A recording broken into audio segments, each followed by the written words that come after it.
Bismillahirrahmanirrahim. Allahumma salli ala Sayyidina Maulana Muhammadin wa ala alihi wa sahbihi barik wa sallim wa salli alayhi. Assalamu alaikum wa rahmatullahi wa barakatuhu, brothers and sisters. Today's my English speech topic is Hazrat Sayyidina Umar Farooq radiyallahu ta'ala anhu. Umar bin Khattab radiyallahu ta'ala anhu. Yes, the second caliph of Islam, the great student of the Prophet sallallahu ta'ala sallam. He is Murad-e Rasul. It means Prophet sallallahu ta'ala sallam prayed, O Allah Almighty, one of Umar amongst the two should accept Islam. And Hazrat Umar ibn Khattab radiyallahu ta'ala anhu converted into Islam because of the dua and supplication of the Prophet sallallahu alaihi wasallam. So it means Prophet sallallahu alaihi wasallam asked to Allah Almighty, give me Umar. So he is the Murad Rasul. He was demanded by Prophet sallallahu alaihi wasallam. Allah Almighty given to Prophet sallallahu alaihi wasallam, and that dua was accepted. And Hazrat Umar Farooq radiyallahu ta'ala anhu entered in Islam. He has a lot of virtues, great virtues. Why I decided to speak about the shan, the respect, and about his governance and his abilities and his services for Islam, because he got injured in attack in his life in last stages of his caliphate, 26th or 27th of Zilhajjah Sharif and 1st of Muharram. He been martyred, he been shaheed. It is his day, the 1st of Muharram al-Haram. Today, the time and age we are living in, people they have made different groups and sects, and too many things are going on. So Prophet sallallahu alaihi wasallam said, the love of the Sahaba Ikram, the companions of the Prophet sallallahu alaihi wasallam, it is foundation of Iman.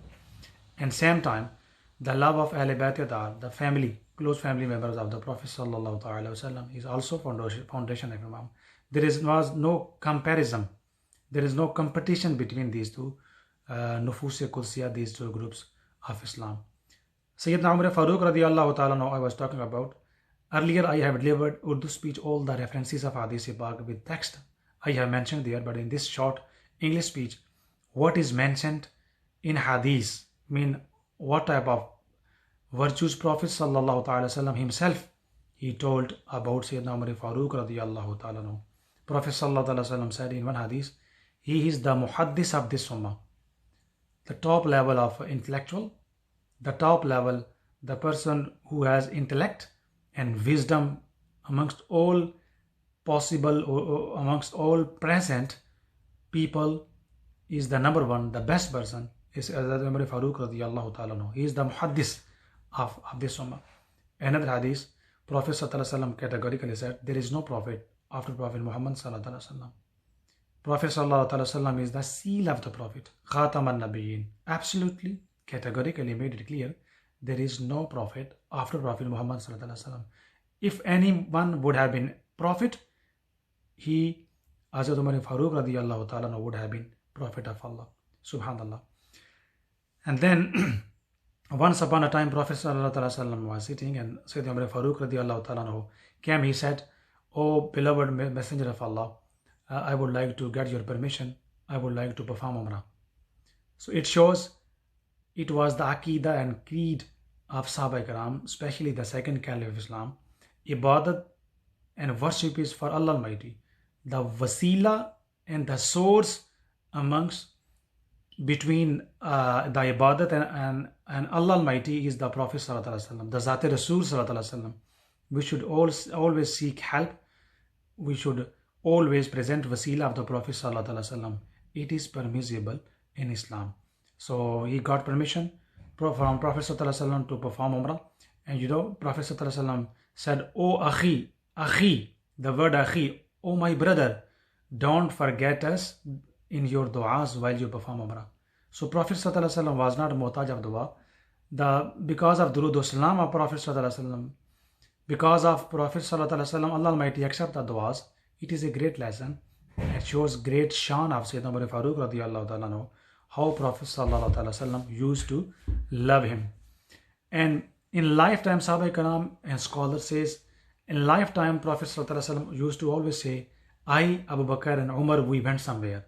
I, Abu Bakr and Umar, we came. So always Prophet sallallahu alaihi wasallam was joining the name of Abu Bakr, Siddiq radiyallahu ta'ala anhu, Hazrat Umar Farooq radiyallahu ta'ala anhu, always with his beautiful name and sacred name, holy name. In lifetime of the Prophet sallallahu alaihi wasallam, scholar says there were two people they were permitted to give fatwa. They used to guide people.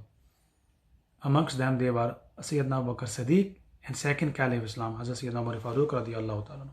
Another hadith, Prophet sallallahu alaihi wasallam says, on the tongue of the Prophet Hazrat Umar Farooq radiyallahu ta'ala, haqq always comes on the tongue of the Prophet sallallahu alaihi wasallam. Whatever he says, and sometime it becomes the revelation of Allah.